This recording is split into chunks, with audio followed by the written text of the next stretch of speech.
સ્વાગત છે. ચાલો આજે એક એવી સફર પર નીકળીએ જ્યાં આપણે સમયના રહસ્યોને ઉકેલીશું. આપણે જાણીશું કે આખી દુનિયામાં ઘડિયાળો એક સાથે કેવી રીતે ચાલે છે. એક સવાલ જે કદાચ બધાના મનમાં ક્યારેક ને ક્યારેક આવ્યો જ હશે કે જ્યારે આપણે ભારતમાં બપોરના સમયે કામ કરતા હોઈએ ત્યારે અમેરિકામાં લોકો કેમ રાત્રે આરામ કરતા હોય છે. આ જ તો છે વૈશ્વિક સમયનું રહસ્ય. અને વાત અહીં જ નથી અટકતી. શું એવું બની શકે કે ફક્ત એક પગલો ભરીને કોઈ આખો દિવસ ગુમાવી દે અથવા મેળવી લે? કોઈ ફિલ્મની વાર્તા નથી, આ તો છે વિજ્ઞાન, આંતરરાષ્ટ્રીય તારીખ રેખાનો જાદુ, જેને આપણે આજે નજીકથી સમજીશું. તો તૈયાર થઈ જાઓ, કારણ કે આ સફરના અંતે કોઈ પણ બે દેશો વચ્ચેના સમયનો તફાવત ગણવો એ રમત વાત બની જશે.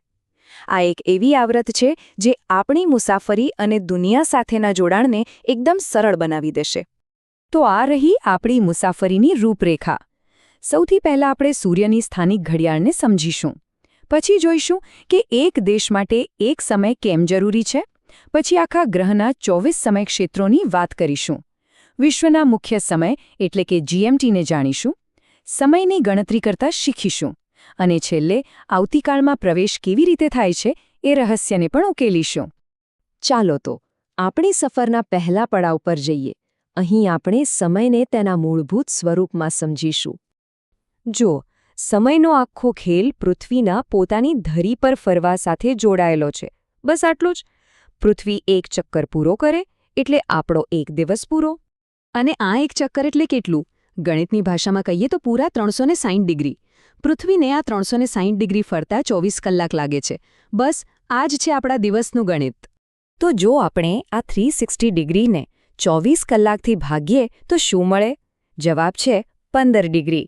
મતલબ કે આપણી પૃથ્વી દર 1 કલાકે 15 ડિગ્રી જેટલું ફરી જાય છે. આ આંકડો બહુ જ કામનો છે, યાદ રાખજો. અને જો હજી થોડું ઊંડાણમાં જઈએ તો 1 કલાકમાં 15 ડિગ્રી. મતલબ કે 1 ડિગ્રી ફરતા પૃથ્વીને લાગે છે બરાબર 4 મિનિટ. આ 4 મિનિટનો આંકડો જ આખી સમયની ગણતરીનો પાયો છે. ખરેખર આ જ ગણતરી પરથી આવે છે સ્થાનિક સમયનો ખ્યાલ.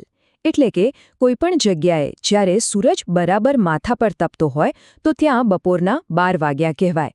એકદમ સાદી અને સરળ રીત.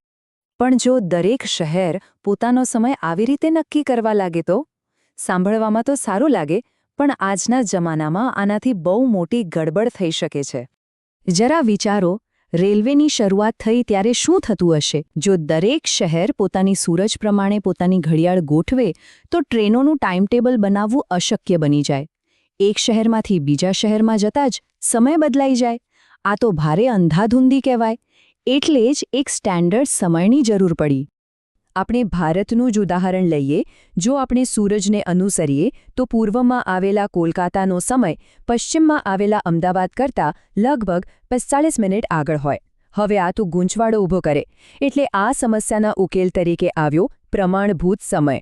ભારતે આ સમસ્યાનો ઉકેલ કાઢ્યો ભારતીય પ્રમાણભૂત સમય એટલે કે ISTથી. આ માટે ઉત્તર પ્રદેશના મિર્ઝાપીર પાસેથી પસાર થતી 82.5 ડિગ્રી પૂર્વ રેખાંશ રેખાને આધાર બનાવવામાં આવી. અને બસ આખા દેશની ઘડિયાળો એ જ પ્રમાણે સેટ કરી દેવામાં આવી. એટલે જ કાશ્મીરથી કન્યાકુમારી સુધી બધાની ઘડિયાળમાં એક જ સમય દેખાય છે. સરસ. તો એક દેશની સમસ્યા તો હલ થઈ ગઈ, પણ આખી દુનિયાનું શું? જો એક દેશને એક સ્ટેન્ડર્ડ સમયની જરૂર હોય તો આખા ગ્રહને પણ એક સિસ્ટમની જરૂર પડે જ ને. અહીંથી જ વાત આગળ વધે છે. આનો ઉકેલ લાવવા માટે આખી પૃથ્વીને 24 ભાગમાં વહેંચી દેવામાં આવી. સમજો કે એક નારંગીની 24 ફાળ કરી દીધી. આ દરેક ફાળ એટલે એક ટાઈમ ઝોન અથવા સમય ક્ષેત્ર. અને યાદ છે પેલો 15 ડિગ્રીનો આંકડો? આ દરેક ટાઈમ ઝોન લગભગ 15 ડિગ્રી પહોળો છે. અને 15 ડિગ્રી એટલે બરાબર 1 કલાક. એટલે જ દુનિયામાં 24 ટાઈમ ઝોન છે. કેટલું સરળ અને વ્યવસ્થિત ગણિત છે. આપણા પ્રવાસી માટે આનો શું અર્થ થાય? બહુ સરળ. જ્યારે પણ એ એક ટાઈમ ઝોનમાંથી બીજામાં પ્રવેશે ત્યારે એને પોતાની ઘડિયાળ બરાબર 1 કલાક આગળ કે પાછળ કરવી પડે. બસ આટલું જ. પણ એક મિનિટ, આ 24 ટાઈમ ઝોનની ગણતરી શરૂ ક્યાંથી કરવી? દુનિયામાં કોઈક તો એવી જગ્યા હોવી જોઈએ ને જેને આપણે શૂન્ય ગણી શકીએ. એક સ્ટાર્ટિંગ પોઈન્ટ. અને એ સ્ટાર્ટિંગ પોઈન્ટ છે લંડન પાસે આવેલું ગ્રીનવિચ. અહીંથી પસાર થતી 0 ડિગ્રી રેખાંશ રેખા પરના સમયને કહેવાય છે ગ્રીનવિચ મીન ટાઈમ, એટલે કે GMT. દુનિયાની બધી ઘડિયાળોનો હિસાબ અહીંથી જ શરૂ થાય છે. કોઈ પણ દેશનો સમય GMTથી કેટલો આગળ છે કે પાછળ એના આધારે નક્કી થાય છે. તો આપણા પ્રવાસીની સફર કંઈક આવી દેખાય. શરૂઆત થાય ગ્રીનવિચથી, જે 0 ડિગ્રી પર છે. ત્યાંથી પૂર્વ તરફ આગળ વધતા 82.5 ડિગ્રી પર આપણું ભારત આવે, જેનો સમય GMTથી 5.5 કલાક આગળ છે. અને ત્યાંથી પણ આગળ વધતા પૃથ્વીની બરાબર બીજી બાજુ 180 ડિગ્રી પર આવે છે આંતરરાષ્ટ્રીય તારીખ રેખા. સારું, અત્યાર સુધી આપણે બધી થિયરી સમજી લીધી. હવે થોડું પ્રેક્ટિકલ કામ કરીએ. ચાલો, હવે આપણે સમયના તફાવતની ગણતરી કરતા શીખીએ. આ ગણતરી માટે માત્ર 4 સરળ સ્ટેપ્સ છે. સૌથી પહેલા 2 જગ્યા વચ્ચે કેટલા ડિગ્રી રેખાંશનો તફાવત છે એ શોધો. પછી એ ડિગ્રીને 4 વડે ગુણો, કારણ કે 1 ડિગ્રી એટલે 4 મિનિટ. જે મિનિટો આવે એને 60 વડે ભાગીને કલાકમાં ફેરવો. અને છેલ્લે બસ એટલું જ યાદ રાખો કે પૂર્વ તરફ જઈએ તો સમય ઉમેરાય અને પશ્ચિમ તરફ જઈએ તો સમય ઘટે. ચાલો, એક ઉદાહરણ લઈએ. માની લો કે 2 જગ્યાઓ વચ્ચે 30 ડિગ્રીનો તફાવત છે. તો 30ને 4 વડે ગુણતા આપણને મળશે 120 મિનિટ. હવે 120 મિનિટ એટલે કેટલા કલાક? બરાબર 2 કલાક. જોયું, કેટલું સહેલું છે આ ગણિત. અને હવે આપણી સફરનો સૌથી રસપ્રદ અને કદાચ થોડો ગૂંચવણભર્યો હિસ્સો. આપણે એ જગ્યાએ પહોંચી રહ્યા છીએ જ્યાંથી પૃથ્વી પર નવા દિવસની શરૂઆત થાય છે. આ છે આંતરરાષ્ટ્રીય તારીખ રેખા અથવા ઇન્ટરનેશનલ ડેટ લાઇન. આ એક કાલ્પનિક રેખા છે જે લગભગ 180 ડિગ્રી રેખાંશ પર આવેલી છે. અને આ જે જગ્યા છે જ્યાં તારીખ બદલાય છે.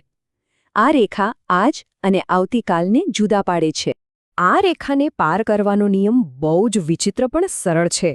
જો તમે પૂર્વથી પશ્ચિમ તરફ આ રેખા ઓળંગો તો સીધો એક દિવસ ઉમેરાઈ જાય, એટલે કે શનિવારનો રવિવાર થઈ જાય. અને જો પશ્ચિમથી પૂર્વ તરફ જાઓ તો એક દિવસ ઓછો થઈ જાય, એટલે કે રવિવારનો શનિવાર બની જાય. અદ્ભુત છે ને?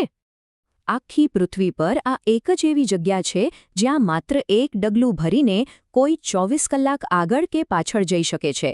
આ ખરેખર સમય અને સ્થળનો એક જાદુઈ સંગમ છે. તો હવે આપણે જાણીએ છીએ કે સમયની ગણતરી કેવી રીતે થાય છે. પણ આનાથી એક મોટો સવાલ ઊભો થાય છે. જો સમય માત્ર ગણિત અને રેખાઓનો ખેલ હોય, તો શું સમયની મુસાફરી પણ માત્ર ગણિતનો જ એક કોયડો છે? આ વિચાર સાથે આપણે આજની સફર અહીં પૂરી કરીએ છીએ.